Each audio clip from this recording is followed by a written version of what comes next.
This is Jefferson Close-Up. I'm Carol Celine. My guest today is urologist Dr. Kostas Lallas. Welcome. Hi, You grew up with such diverse interests. You lettered in varsity tennis. You played the piano. You played the saxophone. You also lettered in forensics and Latin. Tell us about those last two. I know nothing about forensics. Right, so forensics was a club that I was involved in high school. I did letter in it. I actually participated in all 4 years. My category was original oratory.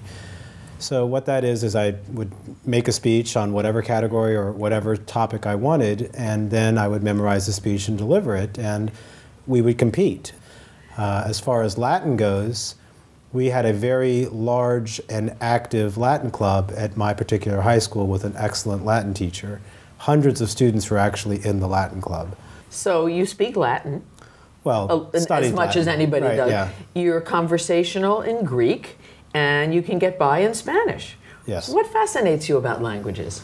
When you study a language, you don't just study language. You study culture, you study different things about people, and it goes back to traveling and everything else. I certainly enjoy doing all of that. So, and partly because my parents speak Greek fluently, that just got things going when I was very young. So if I asked you who is your fictional hero, would it be someone from the classics? Yeah, absolutely. So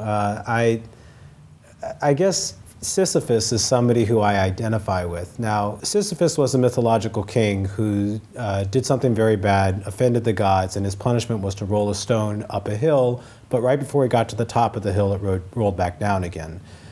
I think that even though it was a punishment, it was his determination. He always thought he was going to get up to the top of the hill that I admired in him, because he tried so hard and he always thought he was going to make it. So it was much more his effort and his grit as opposed to the fact that it was a punishment, which I admire.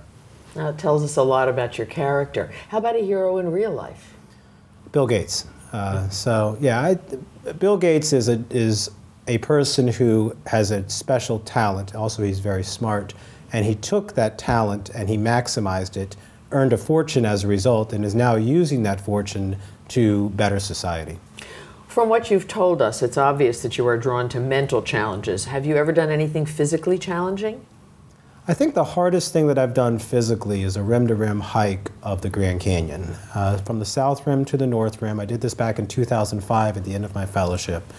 Took a little bit over 10 hours, 20-something miles, thousands of feet change in elevation. It was, at the end, it was grueling. I mean, I was tired. And hot, I bet. Yeah, it was very hot. So, and the temperature change started in the beginning toward the end, and it was in June. It could be, you had to be very well prepared to do that. So now you're married and you have 2 little girls. You're probably not doing things like that anymore. What would be a life lesson you'd want to pass on to your girls?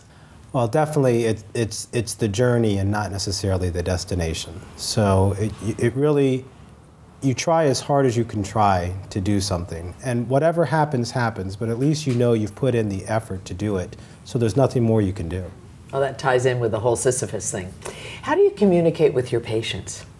I'm very upfront. Patients tell me I'm very blunt, right? So I tell them what I believe. I tell them how I would treat my own family, and I tell them as directly as possible. So I'm certainly not going to expand on a lot of different facts. So you're not the sugar-coated doctor? No, I'm not. Well, you're an interesting man. Thank you. Thank you.